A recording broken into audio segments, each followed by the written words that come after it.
Today is July 15th, 2023, and this Tay Show is going to be about the ultimate source of the pain and suffering we experience in our lives. And that is duality, separation, the mental construct of self and other.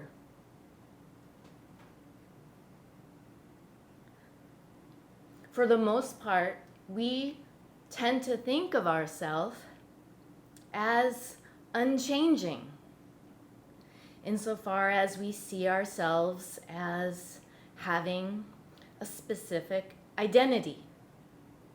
We define ourselves according to certain qualities or traits. And that's typically how we see others as well. Our identity involves a mix of physical and, say, psychological traits. It includes, but is not limited to, our personality and our likes and dislikes. And we box ourselves and other people into categories in the process. There's me and you, and there's us and them, which is to say that we experience duality on both an individual and a collective level.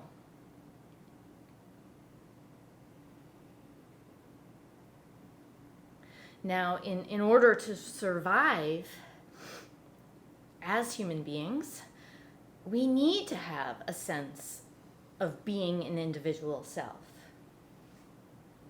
If we didn't, how could we know how to take care of our body, to cover our most basic needs, such as food, water, shelter, and also psychological needs, such as safety, a feeling of belongingness.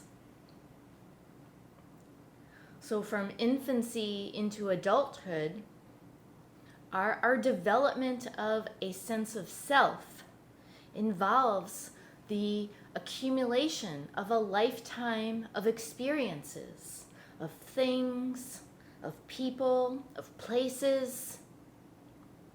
And we acquire this storehouse of knowledge, of memories and ideas, feelings, opinions. And we very much need this storehouse in order to navigate our day-to-day lives.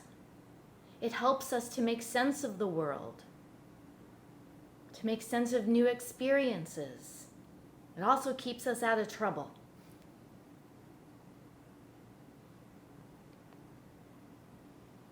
And it is through this process that we not only develop a sense of who we are, our identity, but also who we are not. That is, we come to understand ourselves in relationship to others. And this applies to group identity as well. We're social beings, and so naturally, we develop affinities with groups of people that we see ourselves as similar to, who share in our life experiences. And in this regard, we're pretty much just like bees and ants, cows and sheep. Social animals that are genetically inclined to group together. We form family units, communities, sanghas, and we gravitate towards and find safety in being part of a particular herd, a particular group, or we can say groups and herds in the plural sense as well, because we typically belong or see ourselves as belonging to more than one group. And our group identities can be based on all sorts of attributes, including our age, our gender, our ethnicity, sexual orientation, nationality, religion, and so on, but also our interests, sports, music, politics, hobbies, geographic location, etc. And just as in the case of an individual identity, our group social bonds are strengthened by the distinctions we make about the group we belong to, what it means to be part of a certain group in relation to other groups. And the upside of this is that we can feel really nourished and supported by aligning ourselves with certain others. That's the camaraderie and mutual support that comes with being part of the herd. But there's a downside to it as well.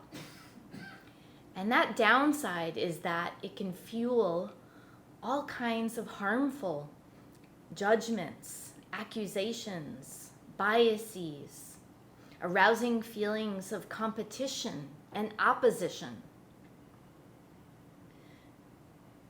And this us and them mentality becomes especially evident in situations where we position and assert ourselves against others. In other words, we engage in otherism. In taking up Zen practice, though, we're aspiring to see through that, to go beyond any notion of us and them, me and you, this and that.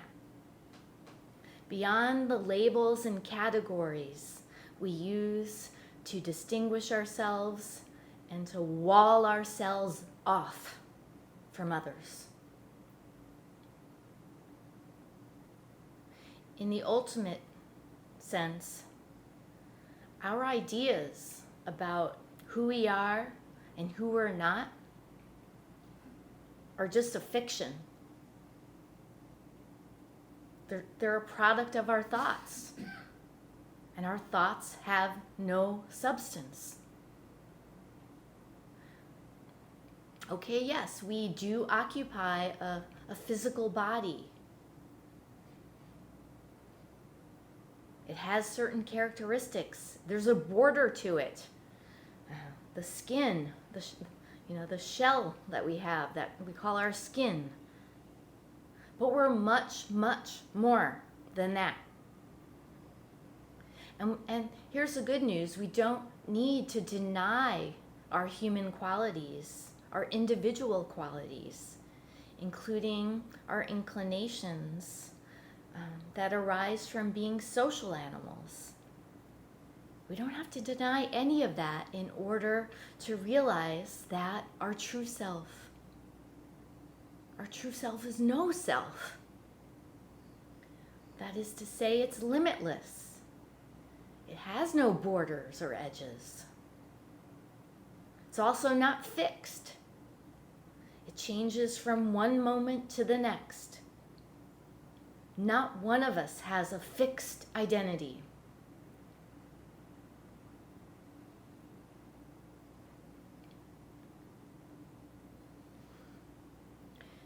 That we make these distinctions and form individual and group identities in order to be a part of the social world really isn't so much a problem. The problem is only when we cling to those identities. If we cling to our categories for people and things, we're bound to feel miserable.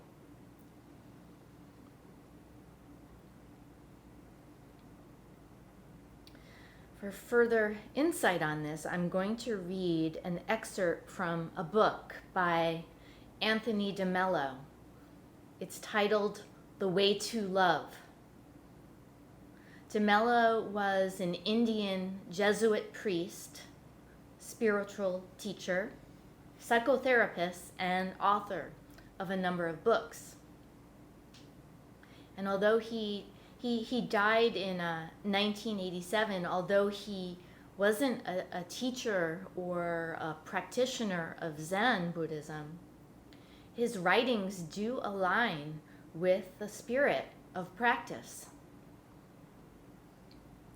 His book, The Way to Love, begins by pointing out the delusion of seeing the world through the lens of our thoughts, our wants and desires, our memories of the past, and our biases and judgments.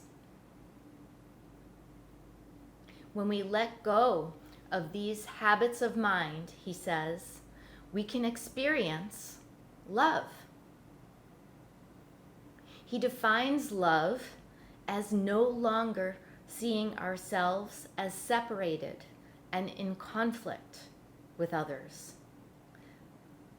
No longer seeing ourselves and others as good and bad, right and wrong, having and not having. He starts off by noting the difference between what he calls worldly and soul feelings.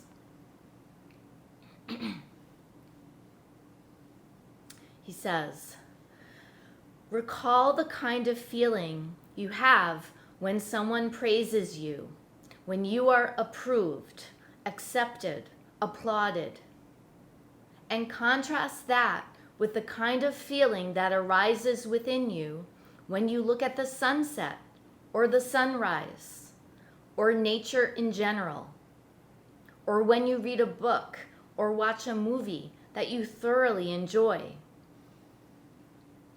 Get the taste of this feeling and contrast it with the first, namely the one that was generated within you when you were praised. Understand that the first type of feeling comes from self-glorification, self-promotion. It's a worldly feeling. The second comes from self-fulfillment, a soul feeling. Here is another contrast. Recall the kind of feeling you have when you succeed, when you have made it, when you get to the top, when you win a game or a bet or an argument, and contrast it with the kind of feeling you get when you really enjoy the job you are doing. You are absorbed in the action that you are currently engaged in. And once again, notice the qualitative difference between the worldly feeling and the soul feeling. Yet another contrast. Remember what you felt like when you had power. You were the boss. People looked up to you, took orders from you, or when you were popular.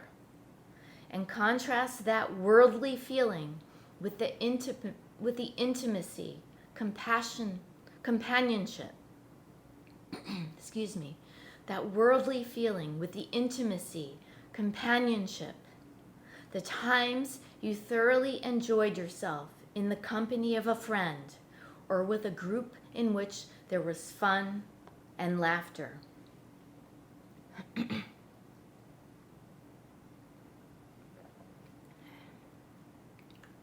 So then, worldly feelings reflect our attachment to self in the sense of seeking external approval, looking for validation, the desire to be showered with praise and attention, as well as to feel power over others. While soul feelings, he says, involve simply being present, being one with whatever we're doing in any given moment. It's just the joy of experiencing life as it unfolds, not attempting to control it or manipulate it in any way, not trying to run the show.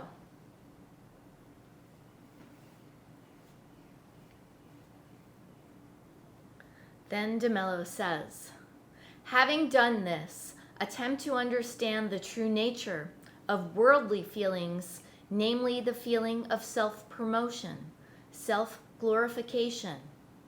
They are not natural. They were invented by your society and your culture to make you productive and to make you controllable.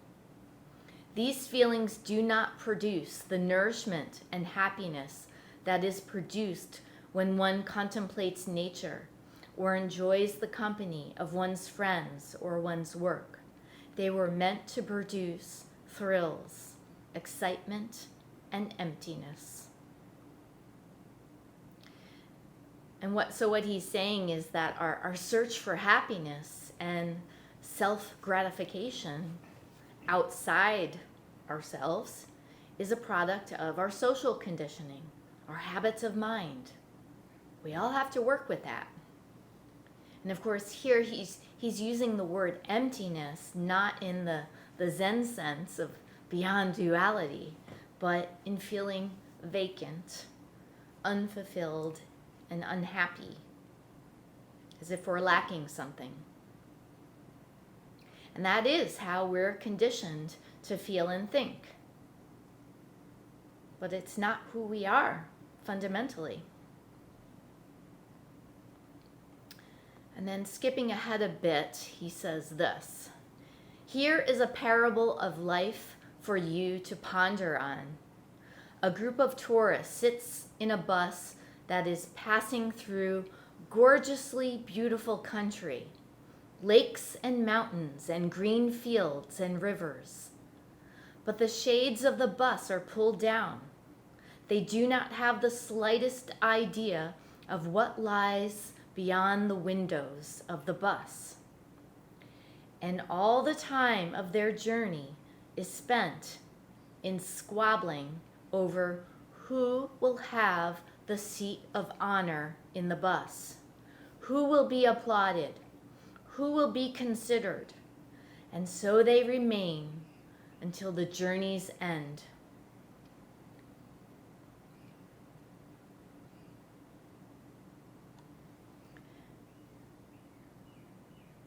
How many people live their lives this way, guided by ambition, always in search of getting more than what one already has,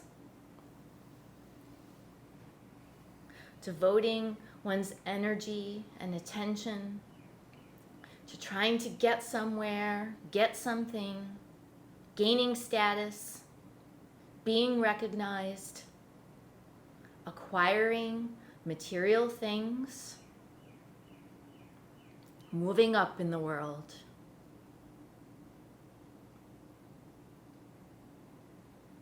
You know, it sounds simple enough to say that we just need to drop our clinging to notions of attainment, recognizing that the only thing that's holding us back is our thoughts of attainment. But what makes practice difficult, not easy, but difficult, is the complexity and deep rootedness of our habits of mind. We live in a society that's this tangled web of relationships of power, for example. And despite the rhetoric of democracy and the rhetoric of equality, let's face it, we're not treated equally. We don't all have equal access to the most basic things. The most basic things that give us quality of life, like education and healthcare. A job that comes with an income that one can live on and support one's family.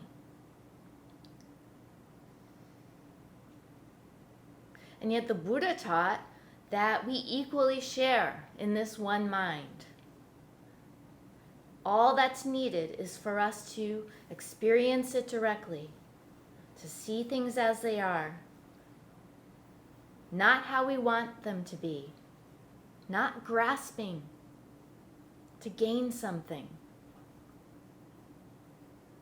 So, in light of that teaching, does that mean that we simply ignore or deny the power dynamics that exist in our society? Deny the reality of oppression and exclusion? Do we resign ourselves to not belonging, to not being treated equally or with respect, to not being valued, to not mattering? For this question, I'm going to turn to another writer. Her name is Bell Hooks, and she was an American educator and Buddhist practitioner. She passed away just a couple of years ago, and in the academic world, she was very well known for her writings on the intersection of race, gender, and class as they interact with each other and sustain relationships of power.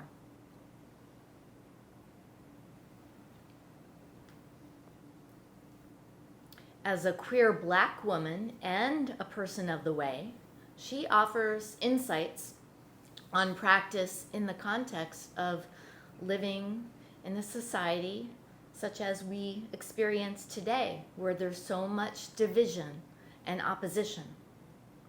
And like Anthony DeMello, she writes about the transformative power of love. Again, in the sense of non-duality, non-discrimination.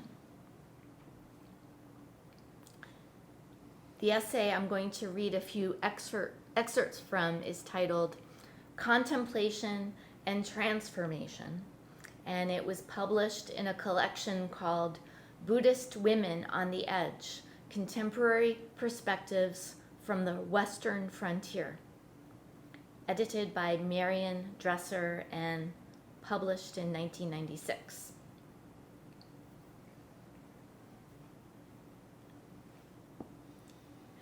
Bell Hooks begins. Asked to define myself, I wouldn't start with race. I wouldn't start with blackness. I wouldn't start with gender, with feminism. I would start by stripping down to what fundamentally informs my life, being a seeker on the path. Feminist and anti-racist struggles are part of this journey. I stand spiritually, steadfastly on the path of love. That's the ground of my being. Love as an active practice, whether Buddhist, Christian, or Islamic mysticism, requires that one embrace being a lover, being in love with the universe. To commit to love is fundamentally to commit to a life beyond dualism. That's why, in a culture of domination, love is so sacred. It erodes dualisms. The binary oppositions of black and white, male and female, right and wrong. Love transforms.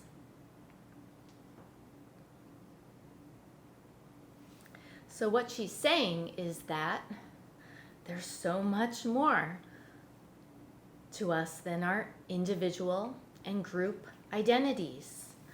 more than the labels we assign to ourselves, the boxes that we check off when we fill out an application. To be on the path is to commit ourselves to letting go of all the ways we carve up the world into myself, my people, and others, into differences and distinctions, binary opposites, haves and have-nots. And that includes then not falling into the trap of dwelling in, say, social media silos, where our interaction with other people primarily consists of those we identify with. You know, by design, that's how social media works. We indicate our likes, we choose our friends, we choose what we want to follow.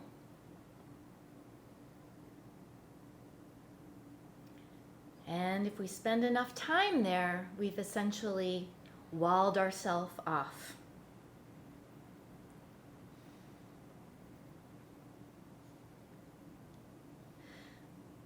And skipping ahead a bit, Hooks then speaks from her own experience on the question of practice in the context of lacking power or lacking privilege. And this is what she says. Often, Black participation in contemplative Buddhist practice goes unnoticed. As a group, we are noticeably absent from organized Buddhist events. Many teachers speak of needing to have something in the first place before you can give it up. When interpreted literally to mean the giving up of material privileges, of narcissistic comforts, often individuals from underprivileged backgrounds assume these teachings are not for them. Black folks have come to my home, looked at Buddhist work, and wanted to know, give up what comforts? Since much of the literature of Buddhism directed at Westerners presumes a white, material privileged audience as the listener, it is not surprising that people of color in general and Black people in particular may see this body of work as having no meaning for their lives.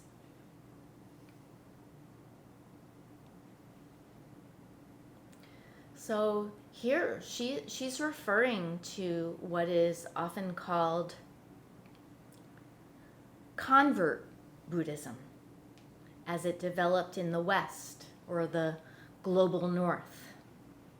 For the most part, convert Buddhism is practiced by people of largely white European ancestry who are also highly educated and economically privileged. And it's the case that the history of our own Zen Center very much reflects that larger phenomenon. And as individuals and as a Sangha, it's important for us to have that awareness and to look for meaningful and constructive ways to address it. As Hooks continues, she turns to describing duality as it is experienced from the standpoint of being disadvantaged, such that one internalizes being oppressed. She says that a preoccupation with victimhood and identity is inevitable in an unequal society.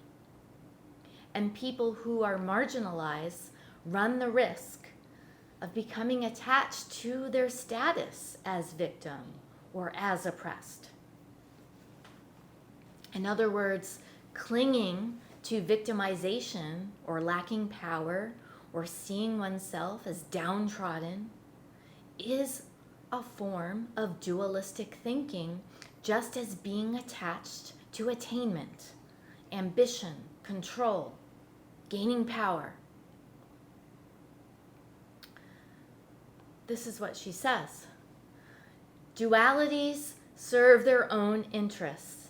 In my case, life was easier when I felt that I could trust another black person more than I could trust a white person. To face the reality that this is simply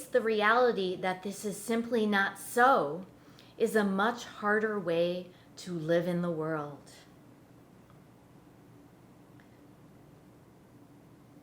To face the reality that this is not so is a much harder way to live in the world. What's alarming to me is to see so many Americans returning to those simplistic choices. People of all persuasions are feeling that if they don't have dualism, they don't have anything to hold on to.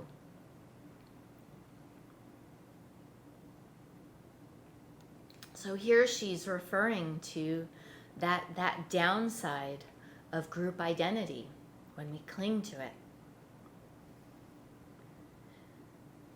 Again, it's nourishing and natural to form bonds with those who have common life experiences. And that includes the shared experience of exclusion, the shared experience of suffering that comes with being racialized.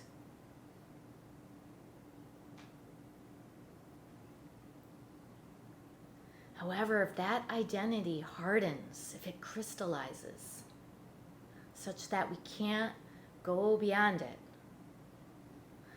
that's when we're stuck in duality.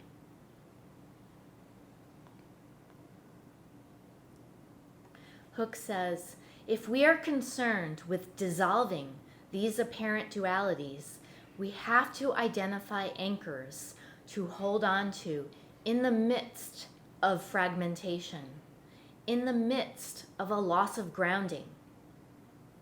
My anchor is love. It is life-sustaining to understand that things are always more complex than they seem. That is what it means to see clearly.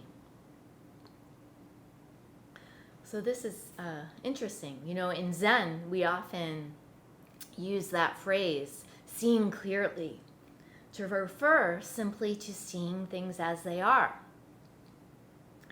But here, Hooks is saying that to see clearly is also to see the complexity of relationships, histories, life experiences, and suffering that have culminated into things as they are, into this moment.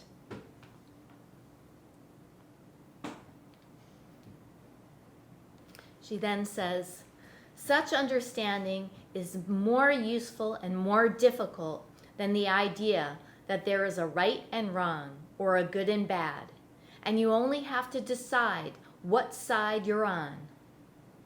In real love, real union or communion, there are no simple rules. Love as a foundation also takes us more deeply into practice as action in the world. And then skipping ahead a bit, she says, the wisdom I seek is that which enables us to know what is needed at a given moment in time. When do I need to reside in that location of stillness and contemplation? And when do I need to rise and do whatever is needed to be done in terms of physical work or engagement with others or confrontation with others? And by confrontation, she's referring to, speaking up, giving voice to, taking a stance. And then she says, it is not useful to rank one type of action over the other. Creating such a hierarchy goes back to our relationship with pain. So, residing in stillness, doing zazen, or engaging in action, responding, saying what needs to be said, doing what needs to be done. Both are needed. Both are necessary. And both are manifestations of our true nature.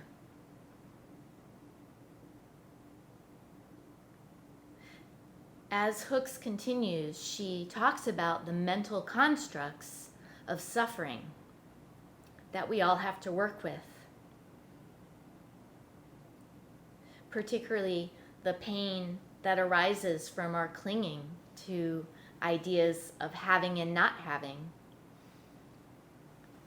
and which we encounter in particularized ways depending on relationships of power. She says, a powerful illusion that is constructed every day in our culture is that all pain is a negation of worthiness, that the real chosen people, the real worthy people, are the people who are the most free of pain. We see this denial in the rhetoric that connects becoming more wealthy, more happy, and more free from all forms of pain with becoming more spiritual. To be capable of love, one has to be capable of suffering and acknowledging one's suffering. We all suffer.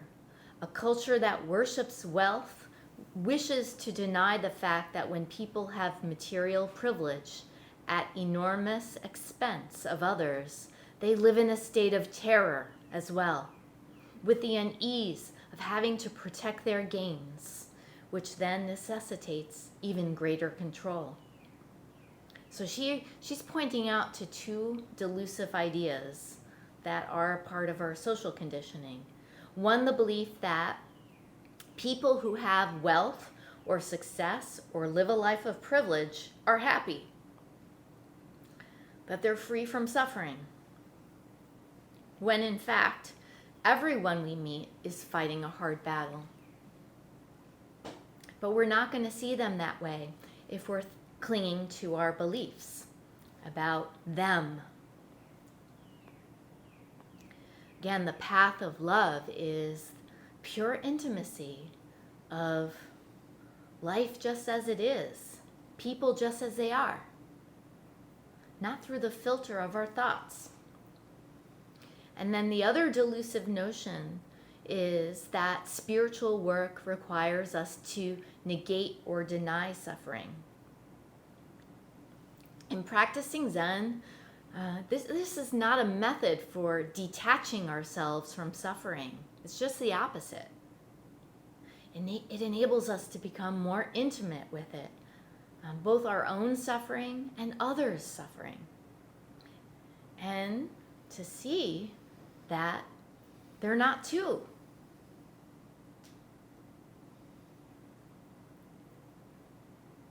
And that's the process of practice. We start from a place of suffering and the desire to escape it, but instead we find ourselves opening up to it. And then, when we open up to it, that's when we can experience the interconnectedness and joy of life, of not two-ness. Gotta drop our barriers, though.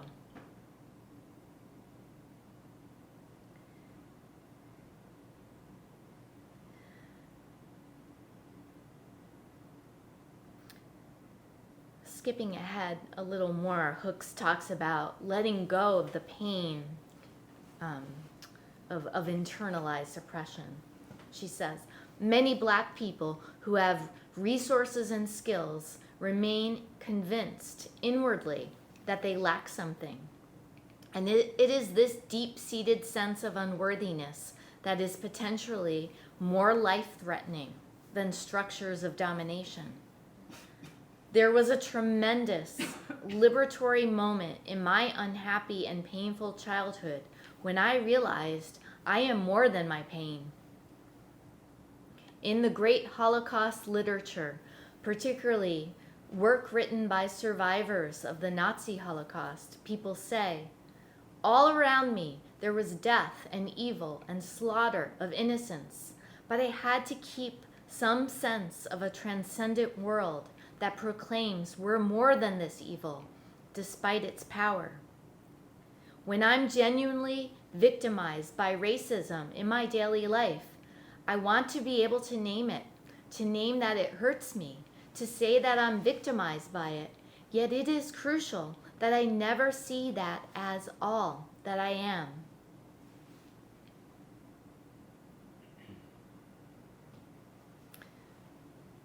So not only are we not reduced to our pain, but we're not reduced to our identities, which can reinforce that pain in the sense of separation.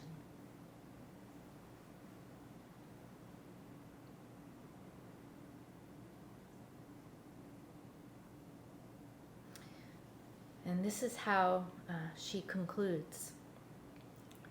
"A culture of domination like ours says to people, there is nothing in you that is of value. Everything of value is outside of you and must be acquired. This is the message of devaluation. Low self-esteem is a national epidemic, and victimization is the flip side of domination. While revolution must begin with the self, the inner work must be united with a broader social vision. Many people are engaged in complicity with the very structures of domination they critique. Without critical vigilance, there's no way to correct this mistake." So that vigilance arises from practice, the ability to notice what is going on in our mind. We have to notice our habitual and harmful ways of thinking before we can move beyond it.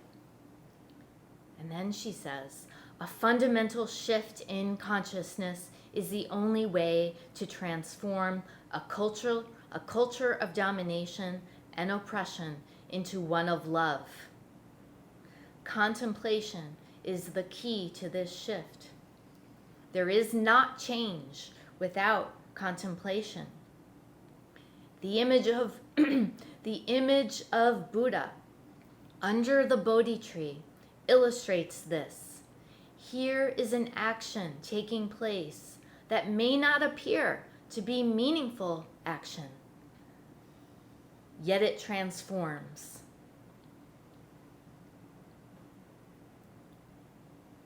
So the real transformation begins by turning inward. Practice is what enables us to be in and of the world, not for or against it. It's important to recognize that without the wisdom that unfolds through Zazen, this continuous process of dropping, of letting go our mental constructs, without that, our speech and actions can be misguided. And this can be the case despite our best intentions of wanting to do good and to bring about positive change. If our motivation to do good comes from seeking external approval or recognition, if it comes from an attempt to put forward some kind of image or impression, or if it comes from an attitude of righteousness or opposition, that's duality at work. The real revolution is to go beyond duality to fall in love. And love does not discriminate.